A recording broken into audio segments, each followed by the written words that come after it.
dance between light and darkness. Onlookers enjoy the warmth of the flames, and the drums heighten the intensity in this communal celebration of a global event. I'm standing here in the heart of Sofia at Bulgaria's National Theatre, and in a few minutes all the lights behind me will go out to mark Earth Hour. It's a global movement that many young Bulgarians want to be part of, but conserving energy isn't the only thing on their minds.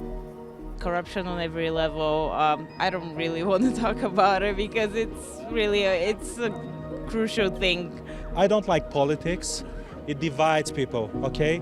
The politicians must be like, I don't know, must be put on a stake, you know? Yeah.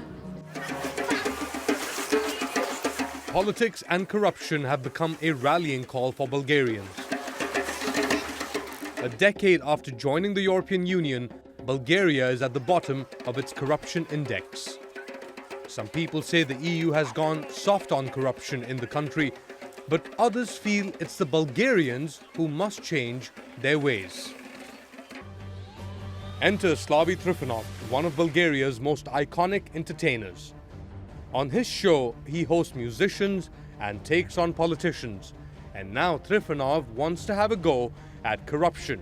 He says it can't be business as usual. The main mistake of Bulgarian politicians at the moment is that they are not acting hard enough to represent the interests of the country. Bulgarian citizens deserve a better life and deserve to be proud of who they are. A new political formation will put the right context which is needed by the people at the moment. And if they see the future and if they are happy with their lives, yes, we will not have a shrinking population. But the need to stand up against corruption goes beyond publicity from elite entertainers. It's galvanized activists like Manol Glishev. He led the 2014 occupation of Sofia University over corrupt practices, but says people are resigned to political realities. They don't think they have a mandate to this country. Government thinks that they have the mandate to steal money and to keep businesses in governmental hands. They're trying to keep big private businesses within pro-government hands, which we call corruption usually. And so there is no such a thing as a societal mandate of government. When in Bulgaria you're talking about politicians, you don't usually say, but they must act, they must do something. You say, oh, they do very well for themselves. An unwavering elite and an aging population has provided Risto Komarnitsky with ample material for his daily caricatures. The cartoonist says satire provides a natural release from realities that are hard to change. There are fundamental cracks in the society on this line, this contradiction. Our country seems unrelated, unfocused, wandering.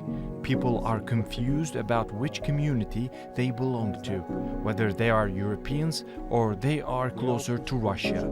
This is generally the state of our society. 1 in 5 adults, or 1.3 million Bulgarians, are thought to have either paid or received a bribe.